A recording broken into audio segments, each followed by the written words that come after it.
Shalom Bapak Ibu yang terkasih dalam nama Tuhan. Apa kabar? Saya berharap kita baik-baik saja oleh karena pernyataan Tuhan. Mari Bapak Ibu yang terkasih, sebelum kita mendengarkan firman Tuhan, merenungkan firman Tuhan, mari kita berdoa terlebih dahulu. Mari kita berdoa. Tuhan Yesus, kami mengucap syukur atas anugerah yang Kau berikan pada kami untuk kami bisa menikmati hari yang indah ini dengan penyertaan Bapa. Dan terima kasih ya Tuhan atas kesempatan yang Kau berikan pada kami, sehingga pada kesempatan ini kami bisa menikmati anugerah, yaitu boleh mendengarkan firman Tuhan. Oleh sebab itu ya Tuhan, kami berdoa agar kiranya Roh Kudus-Mu turun atas kami, biarlah kami eh, mengerti apa yang Engkau maksud dalam setiap kehidupan kami. Berkati juga hamba-Mu dalam memberitakan Injil-Mu ya Tuhan. Dan doa kami hanya dalam nama Tuhan Yesus. Haleluya. Amin. Ya saudara terkasih dalam nama Tuhan, puji syukur kita kesempatan ini kita akan merenungkan firman Tuhan tentang kita tidak akan pernah berjalan sendirian. Nah, Bapak Ibu Saudara yang terkasih, kalau kita mengingat kembali ke masa-masa pandemi COVID-19, kita akan mengingat bahwa masa itu penuh tantangan. Banyak dari kita yang dihadapkan pada berbagai kesulitan. Salah satunya itu kehilangan kekasih, masalah ekonomi, dan berbagai rintangan lainnya yang bisa menjadi beban berat yang kita tanggung, baik secara pribadi maupun bersama-sama orang-orang di sekitar kita. Dalam situasi seperti itu, saudara, tidak jarang kita merasa terpuruk, bahkan kehilangan semangat untuk melangkah maju. Nah, kita akan membaca, saudara, yang firman Tuhan yang terambil dari 2 Timotius 4 ayat 22. 2 Timotius 4 ayat 22. Saya akan membacakan untuk kita semua. Tuhan menyertai rohmu, kasih karunia-Nya menyertai kamu. Amin. Kisah Rasul Paulus di akhir suratnya kepada Timotius memberikan kita contoh Bapak Ibu yang luar biasa tentang bagaimana kita dapat menghadapi kesulitan bersama dalam kasih Kristus. Di saat banyak orang meninggalkan kita, meninggalkan si Paulus ini, termasuk Demas yang lebih memilih dunia ini Bapak Ibu, Paulus justru tidak larut dalam kesedihannya. Dengan penuh sukacita, dia mengingatkan Timotius tentang orang-orang yang telah setia membantu pelayanannya. Paulus memahami bahwa kita tidak dapat melewati masa-masa sulit sendirian.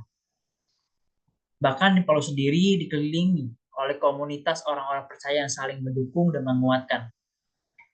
Kisah Paulus ini mengingatkan kita bahwa kita pun adalah bagian dari komunitas orang percaya yang saling menguatkan. Kita memiliki tanggung jawab untuk saling menjangkau, menunjukkan kasih Kristus dan mendoakan satu sama lain, terutama bagi mereka yang sedang bergumul dalam kesedihan dan keputusasaan. Lebih dari itu, saudara, Paulus menemukan penghiburan dan kekuatan dari anugerah penyertaan Roh Kudus yang selalu hadir dalam hidupnya. Roh Kuduslah yang menjadi sumber pengharapan dan kekuatannya dalam menghadapi berbagai rintangan dan pencobaan. Janji penyertaan Roh Kudus ini berlaku bagi kita juga. Yesus Kristus berjanji kepada murid-muridnya bahwa Dia akan mengutus Roh Kudus sebagai penolong yang akan menyertai mereka selama-lamanya.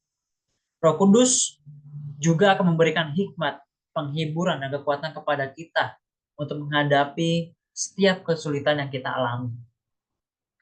Bayangkan saudara, seorang anak kecil yang sedang bermain di taman.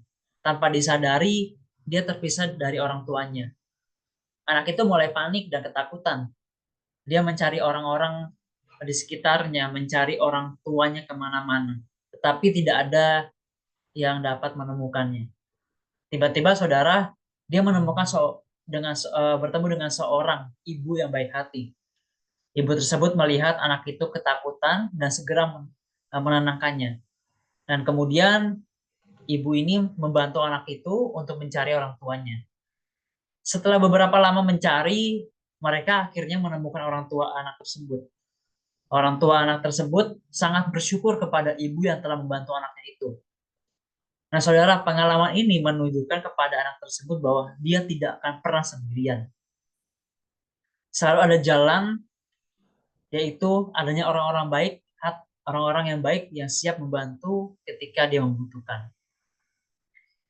Janji Allah itulah yang membuat kita, saudara, tidak akan pernah berjalan sendiri dalam menjalani kehidupan kita. Allah selalu bersama-sama kita ketika kita bersedia bergaul dengan Allah.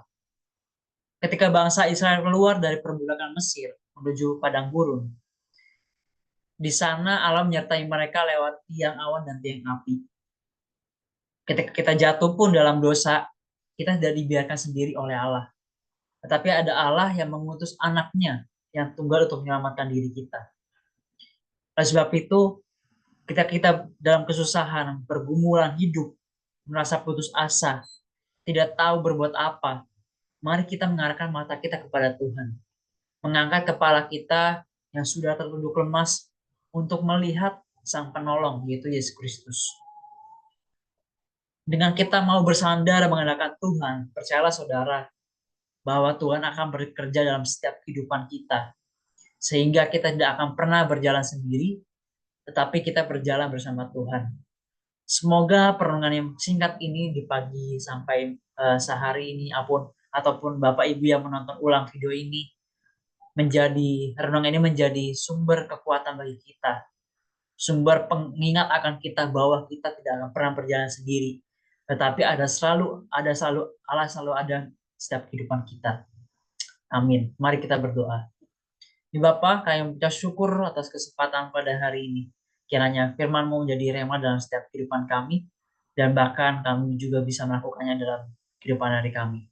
Dan doa kami hanya dalam nama Tuhan Yesus. Haleluya. Amin. Ya, shalom saudara. Tuhan Yesus berkati.